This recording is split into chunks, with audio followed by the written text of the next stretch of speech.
బండలో వేసినాం అన్నీ వేసినాము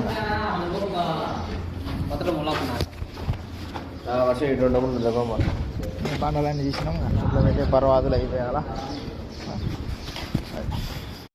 చూసారు కదా మనకు 2 చెల్లులు ఉంటాయి. ఏం చేద్దాం, పనులు ఇద్దాం వాళ్ళ కోయట్లో పనులు ఏమో చేసుకుంటున్నాం. ఎట్నో గంట తిండికి డబ్బులు కొద్దిగా రావాలంటే ఇబ్బంది. బా ఈరోజు అన్నీ వేసేసినాం. బా ఈ బండలు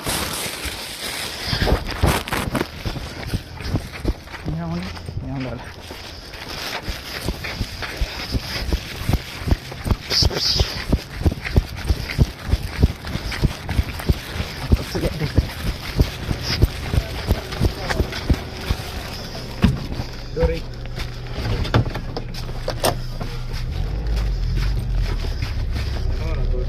మురుగన్న హాస్పోర్ట్ కొట్టున్నా